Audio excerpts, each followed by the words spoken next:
দিনের শেষ গাড়ি।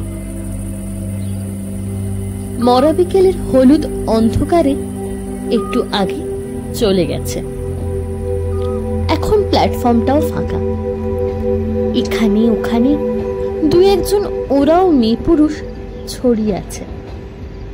কার্নি মেম সাহেবের চায়ের দোকানের ঝাঁপ বন্ধ হয়ে গেছে। আসন্ন সন্ধ্যার অস্তমিত আলোয় প্ল্যাটফর্মের উপরের শালবনকে এক অদ্ভুত রহস্যময় রঙে রাঙিয়ে দিয়েছে। চারিদিক থেকে বেলা শেষের গান শোনা যাচ্ছে।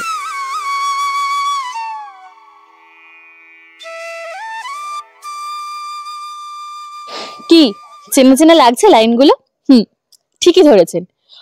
বুদ্ধদেব গুহর সেই বিখ্যাত উপন্যাস একটু উষ্ণতার জন্য যে প্রেক্ষাপটে, সেই প্রেক্ষাপটে আজকে আমরা এখন দাঁড়িয়ে আছি। আর সেই গল্পটা যে স্টেশন থেকে দাঁড়িয়ে শুরু হয়েছিল, অর্থাৎ ম্যাকলাস্কিগঞ্জ, এখন আমরা দাঁড়িয়ে আছি সেই স্টেশনেই। আর আমাদের এবারের গল্প শুরু করব আমরা এখান থেকেই। তাহলে চলো শুরু করা যাক একদম প্রথম থেকে।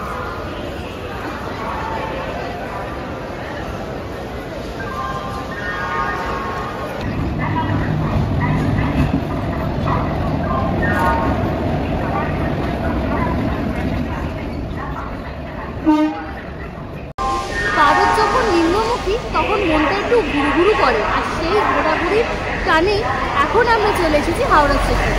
সময় এখন 8:40। আমরা দাঁড়িয়ে আছি হাওড়া স্টেশনে 22 নম্বর প্ল্যাটফর্মে। আমাদের আজকের ট্রেন 18615 হাওড়া হাটিয়া পিয়াজোগা এক্সপ্রেস। পিছনেই দিয়ে দিয়েছে, যেটা ছাড়ার টাইম হচ্ছে 9:10। আমাদের আজকের কোচ নাম্বার B3। আমাদের আজকের জার্নি এখান থেকেই শুরু হচ্ছে, তাই সাথে থাকো এবং পুরোটা দেখতে থাকো। A minute ride made me lose my way. 1 minute high knew my life would change, and I was hoping that you could stay. The city lights over. 55-56 Oh, I hate saying goodbyes. I wish that time went slow, but I know it ain't too long before we meet.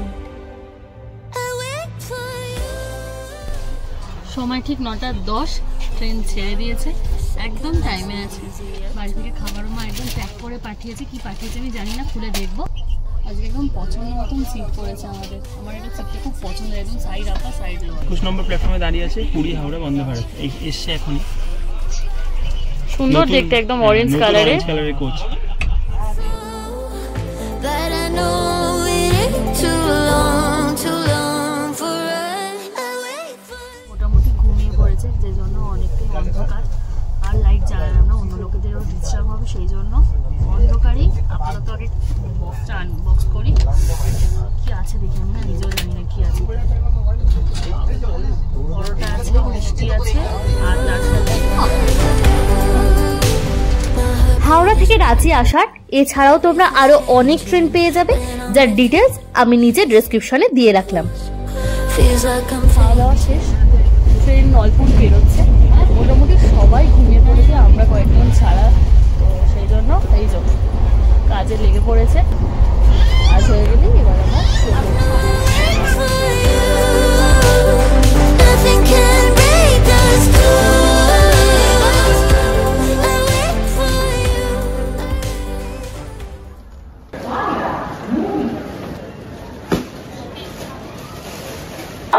Good morning সকলকে। ভোরের আলো সবে সবে ফুটছে, আর সেই সময় আমরা এসে দাঁড়িয়েছি হাওড়া থেকে 411 কিলোমিটার পথ পাড়ি দিয়ে রাঁচি, ঝাড়খণ্ডের রাজধানী রাঁচিতে এখন আমরা দাঁড়িয়ে আছি।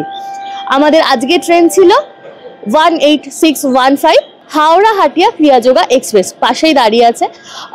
ট্রেনটা এখানে নামানোর কথা ছিল 5:20, কিন্তু আমাদের ট্রেনটা আজকে বেশ লেট ছিল। আমাদের নামিয়েছে এখানে 6:03।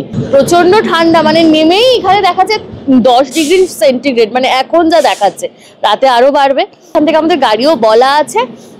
ফোন করে দিয়েছিলাম দাদাকে জাস্ট নামার আগেই। জানি না এসে এখনো পৌঁছেছেন কিনা। ও অলরেডি কল এসে গেছে। চলো এগোতে থাকি তাহলে।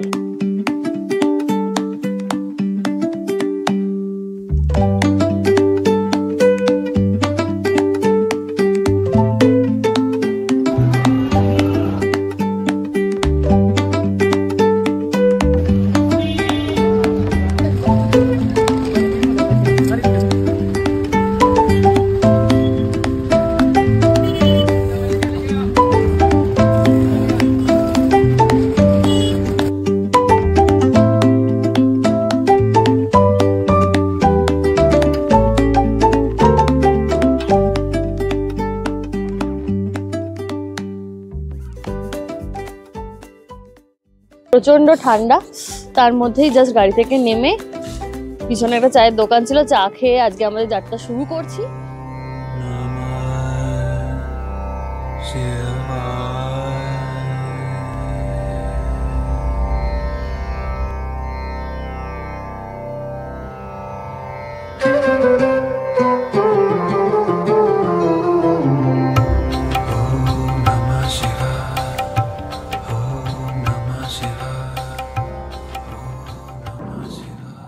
দাঁড়িয়ে আছি এখন সুরেশ্বর মহাদেব মন্দিরে।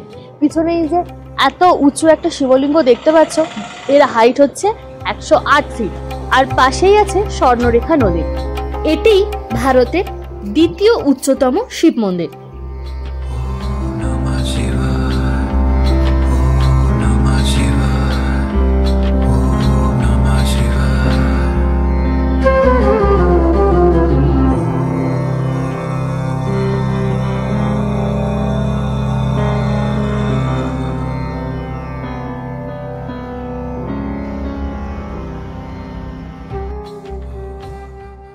সকাল সকাল ঠাকুর দর্শন দিয়ে শুরু হলো আমাদের এবারের জার্নি। মন্দিরে এসেই মনটা একদম ভালো হয়ে গেল, এরকম জাস্ট সূর্যের আলোটা পড়ছে, একটা মিঠে রোদ, আর তার সাথে সকাল সকাল এরকম ঠাকুর দর্শন। এখন আমরা যাব তোমাদেরকে যে ওয়াটারফলসটার কথা বলছিলাম সেই ওয়াটারফলসটার উদ্দেশ্যে। আমার ঠিক এদিকেই আছে মন্দিরটা, আর এই যে এই দিক দিয়ে এগোলেই পাবো ওই যে নদীটার কথা বলছিলাম তোমাদেরকে, স্বর্ণরেখা নদী। পিছনেই আছে সুরেশ্বর মহাদেব মন্দির, আর এই হলো সেই স্বর্ণরেখা নদী যার তটরেখায় তৈরি এই মহাদেব মন্দির। নদীটার দুটো দিক পুরো দু রকম, এদিকে একদম স্রোত বয়ে যাচ্ছে আর এদিকটা বেশ অপরিষ্কার।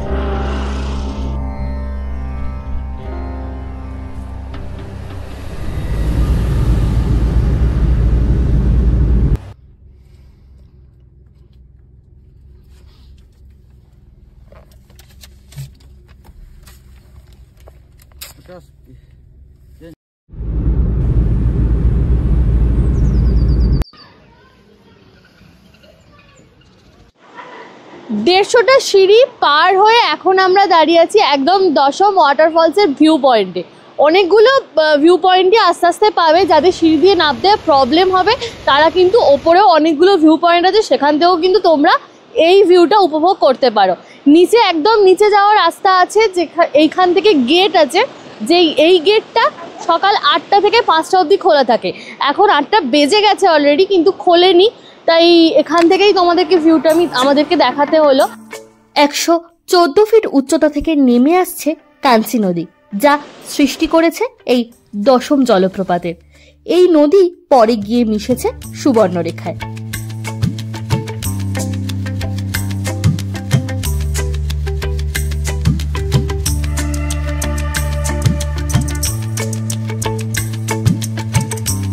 আর এখানে আমাদের পার্কিং চার্জ লাগলো 50 টাকা করে।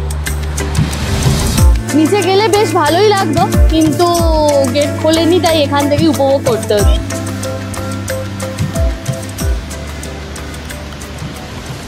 একদম বাইরে প্রচুর খাবার স্টল আছে, যেখানে অনেক কিছু পাওয়া যায়, কিন্তু আজকে আমার মনে হচ্ছে একটু বেশি তাড়াতাড়ি চলে এসেছি, যে জন্য গেটটাও খোলা পেলাম না, আর এখানে সেরকম কিছু খাওয়ারও পাইনি। পেয়েছি ওই ডিম টোস্টের অর্ডার করেছি আর ম্যাগির অর্ডার করেছি, আর একটু পরে এলে হয়তো আর একটু মানে দাদা যেটা বললেন যে আর একটু পরে এলে ঘুগনি পেতাম, আলুর চপ পেতাম।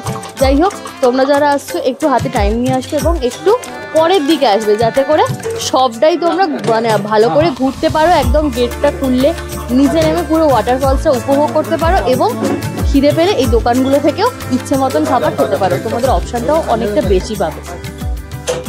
ডিম টোস্ট কত দাদা? হ্যাঁ,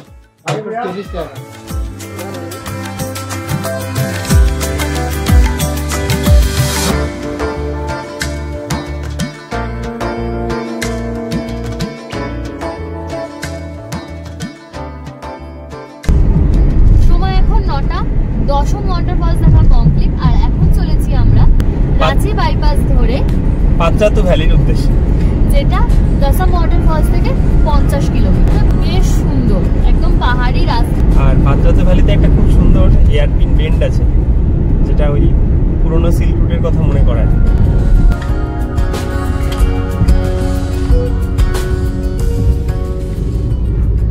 পাঁচরাতু ভ্যালির পথে এখন আর 13-14 কিলোমিটার কিলোমিটার বাকি। এখান থেকে ভ্যালিটা শুরু হয়ে গেছে, মানে মেইন পয়েন্টের থেকে 13-14 কিলোমিটার বাকি। এখান থেকে ভ্যালিটা শুরু হয়ে গেছে। থেকে থেকে হেয়ারপিন বেন্ডস আর লুপস বেশ সুন্দর, আর দুধারে ঘন সবুজ গাছে মোড়া জায়গা, আর এত সুন্দর একটা রৌদ্র করজ্জ্বল দিন। মানে নেমে যে ঠান্ডাটা লাগছিল, রোদটা উঠতে বেশ ভালো লাগছে। সব মিলিয়ে এখনো পর্যন্ত তো বেশ ভালো কাটছে।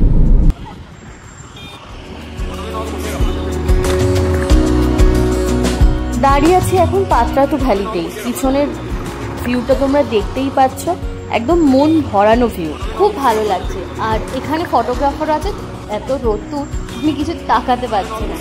যাই হোক, তোমরা যদি চাও এখানে এসে ফটোগ্রাফার দিও, ফটো তোলাতে পারো। পার ফটো 50 টাকা করে নেয়।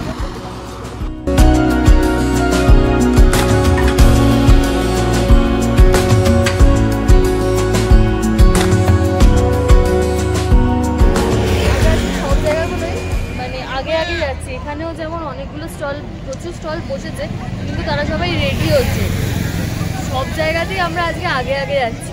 যাই হোক, হাঁটতে হাঁটতে চলে এসেছি। আমার ঠিক পিছনে আছে আই লাভ পাত্রাতু, যেখানে তোমরা এসে ছবি তুলতে পারো। আর এখানে প্রচুর স্কুলের বাচ্চারাও এসেছে, একদম মানে দারুণ লাগছে।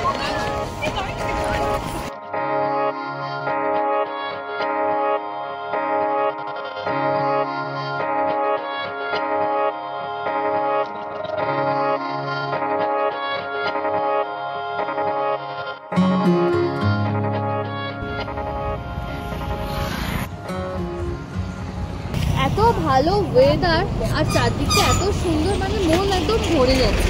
আর তেমনি এখানে এত রকম খাবার স্টল আছে। সামনে ফুচকা দেখতে হবে, খাবে নাকি? ফুচকা খাবো, চলো দেখি, জিজ্ঞেস করি। চলো এখানে কি আছে? চলো 10 টাকা করে খাই। রেডি হচ্ছে। Sunlight, sunlight, is it in the way you're moving? What's heaven like when you're like that? Is it in the way you're moving? Sunlight, sunlight. ভাজা দিয়ে এটা মুড়ি মাখা, এখানে 100 বাদাম ভাজা, ডাল ভাজা, অনেক রকম ভাজা দিয়ে ব্যাপারটা প্রিপারেশন করে মুড়ি আর চিড়ে একসাথে মিক্স করে জিনিসটা। ভালোই খেতে। দাম হচ্ছে 100 গ্রাম 30 টাকা। তার কমে দেয় না, মানে আমরাই চেয়েছিলাম যে এতটা খাবো না, অল্প টেস্ট করবো বলে, কিন্তু 100 কমে দেয়।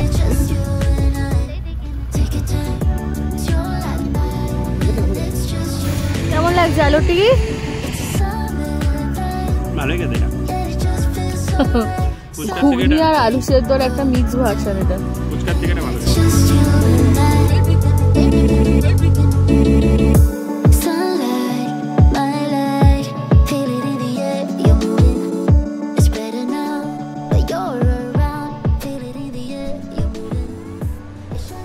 এই মুখ থেকে ডান দিকে ঘুরলেই চলে এলাম আমরা এখন পাত্রাতু লেকে। যেটা দেখছিলাম ঠিক ওপর থেকেই, এখন সেটা দেখবো আমরা একদম সামনাসামনি। আর তার জন্য চলো আগে সরাসরি চলে যাই টিকিট কাউন্টারে।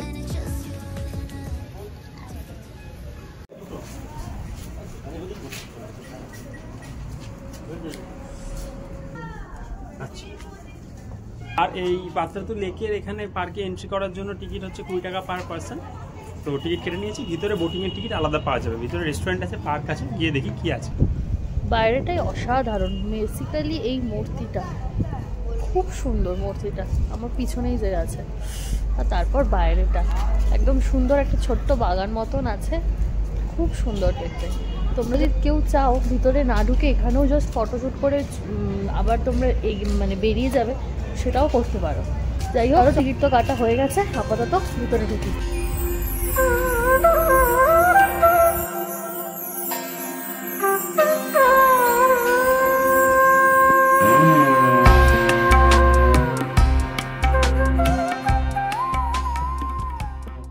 এটা হচ্ছে চিলড্রেন পার্ক। স্লিপ আছে, অনেক রকমের স্লিপই আছে, দোলনা আছে মনে হচ্ছে, ঠিক গেমিং জোন আছে এই সাইডটা, বাচ্চাদের পার্ক, চিলড্রেন পার্ক। আর সেখান দিয়েই হেঁটে যাচ্ছি, সামনেই আছে এই যে ঝিলটা, একদম স্বচ্ছ জল, বোটিং এর ব্যবস্থা আছে, অসাধারণ অসাধারণ।